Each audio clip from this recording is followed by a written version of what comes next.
Hola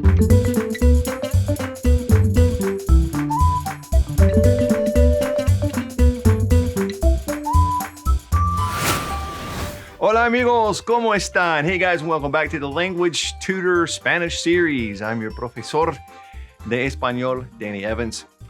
Well guys, I'm pretty much doing mostly viewer requests now, and I get most of those requests on our Language Tutor Spanish Facebook page. If you're not a part of that, join us on Facebook and be sure to answer those, mission questions, those initial questions you have to answer to be admitted into the group. It lets us know you're legitimate, but we'd love to have you there, have some great discussion, lots of help going on.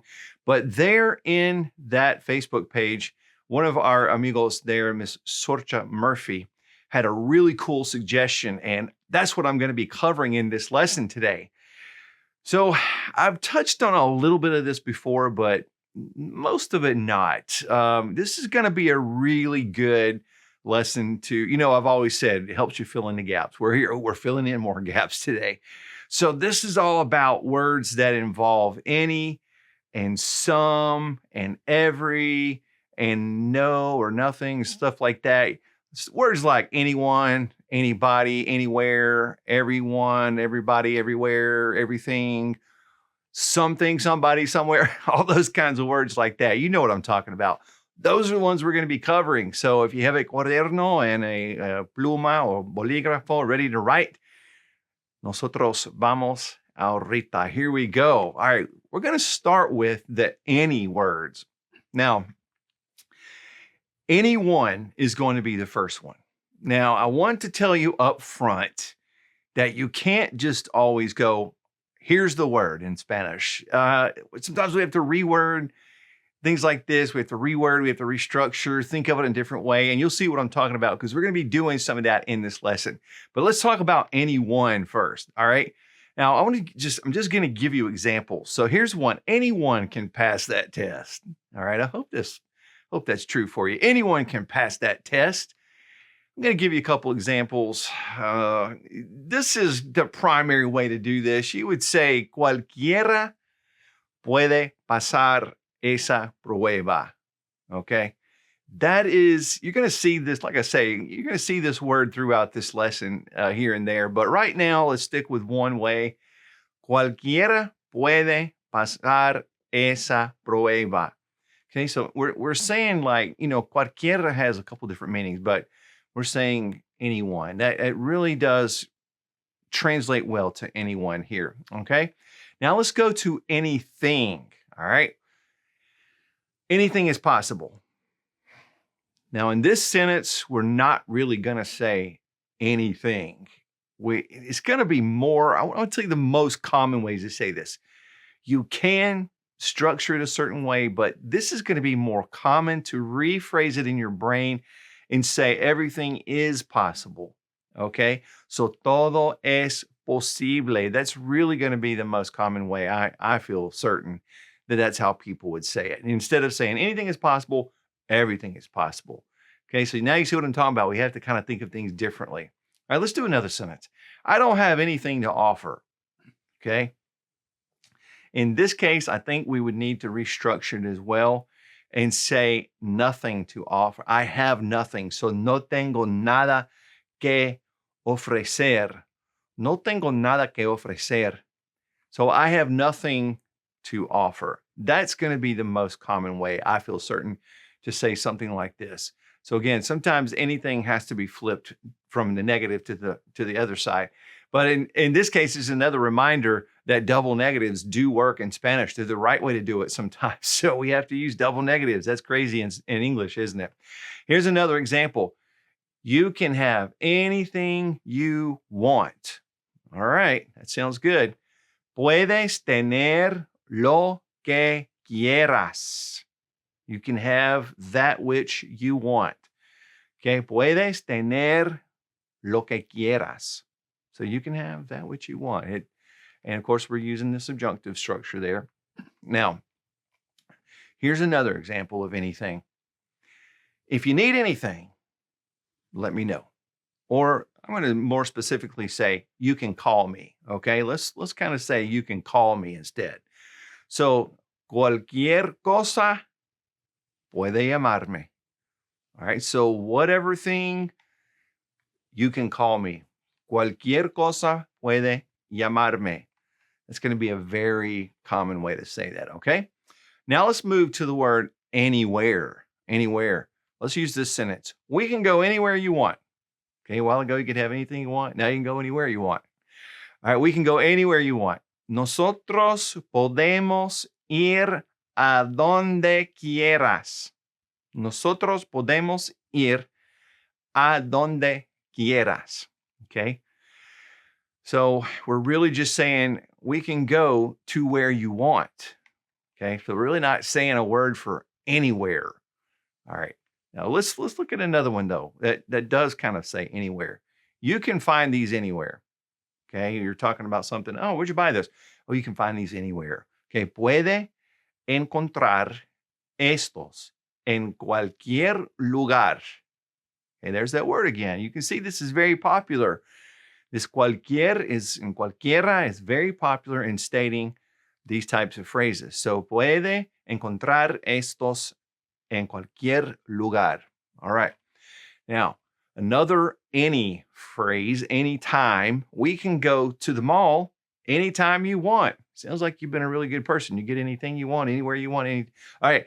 Now we're saying anytime. We can go to the mall anytime you want. Podemos ir al centro comercial cuando quieras. All right. So we're just simply saying we can go when you want. Okay. So now I think you're hopefully, starting to get the way that we restructured things with these types of phrases. All right. Let's move to the every words. Here are the every words. Let's start with everywhere.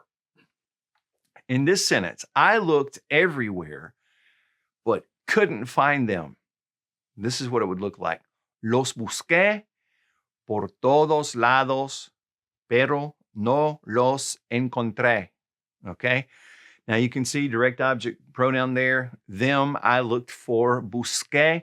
We're adding that UE because it's a CAR verb, and that's what we do with the yo form and the preterite only. Por todos lados. All sides is what you're saying. Lado is kind of a side. So, por todos lados, pero no los encontré. I did not them find. All right, so that's how we're saying everywhere here.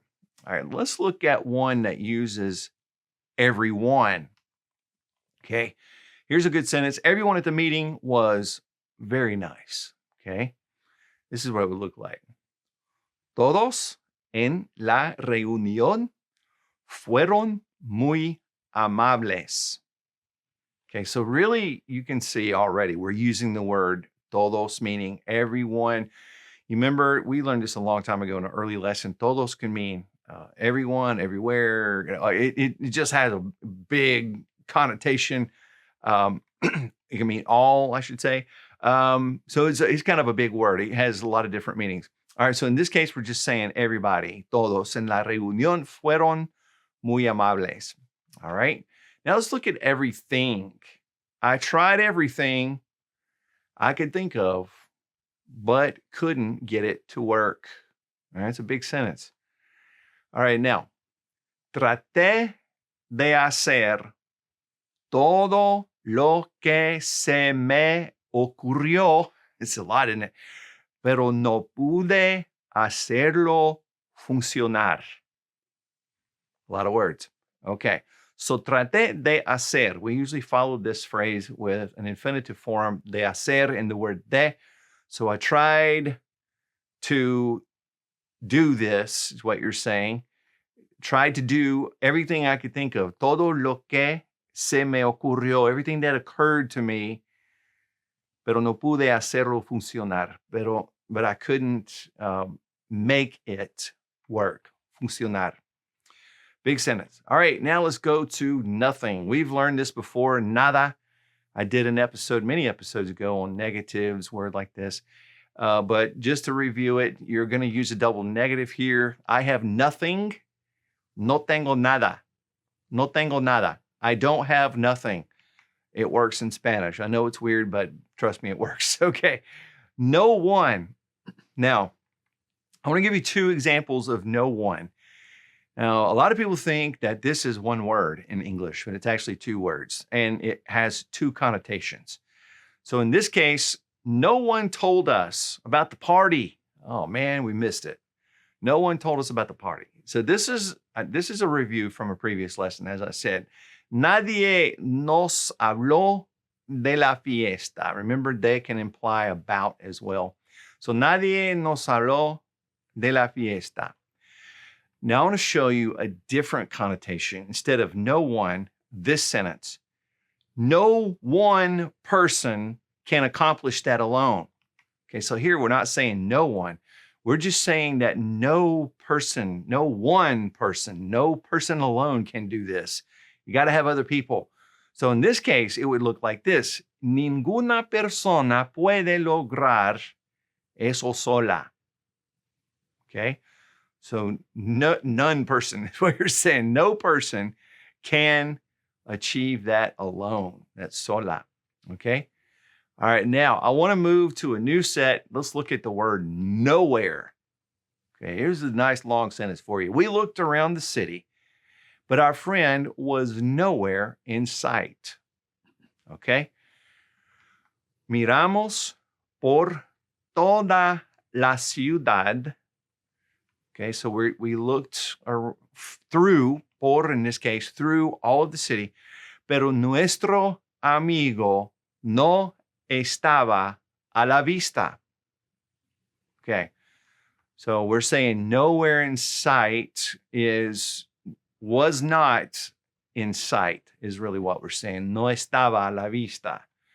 Okay, so that's how we could say nowhere in that context. Now look at this sentence. The man came out of nowhere. All right, that could be bad. I don't know. I hope it's not. The man came out of nowhere. We just didn't see him anywhere. He just came out of nowhere. El hombre salió de la nada. So in Spanish, we're saying he came from the nothing. It's really what it's saying here. So él salió de la nada. All right. Okay, I hope that makes sense. Now let's move to some words. All right, words that have some in it. Let's start with something.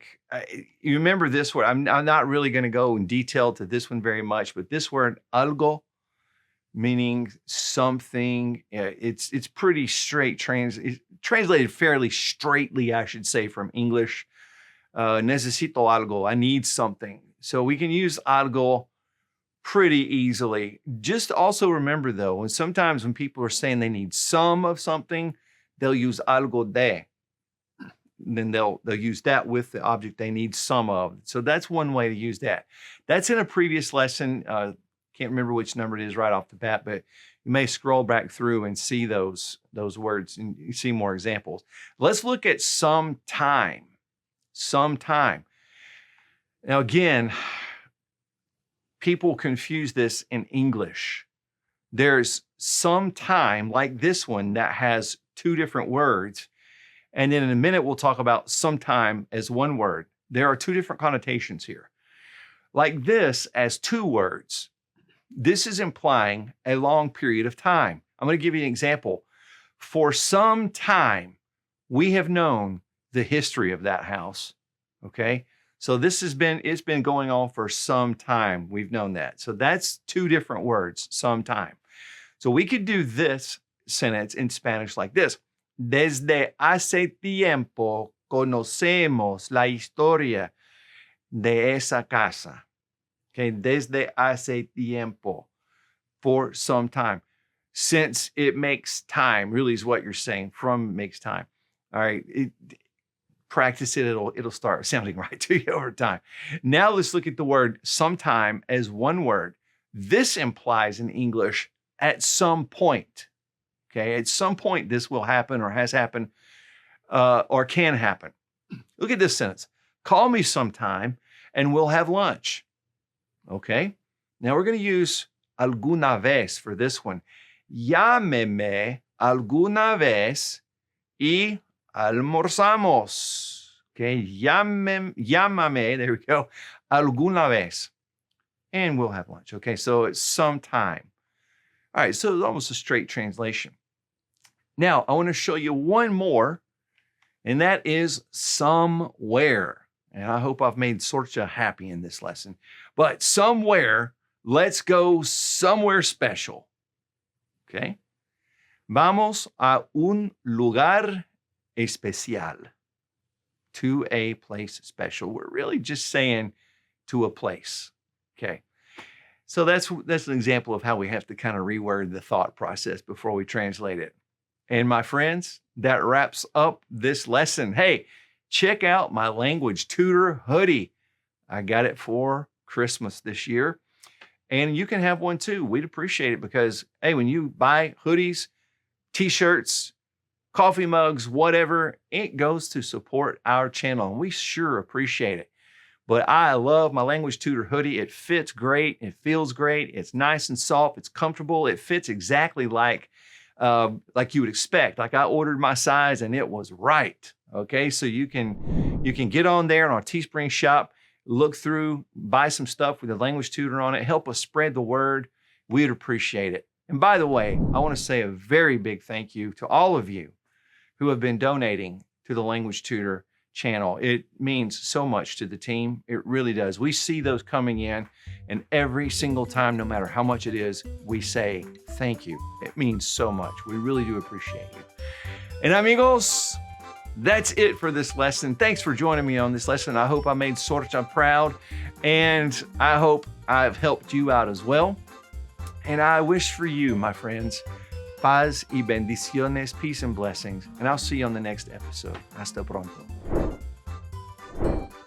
Friends, thanks for watching The Language Tutor. If you have a question for me, feel free to leave it in the comment section below the video. And please click subscribe and the notification bell so that you'll never miss any of our language lessons.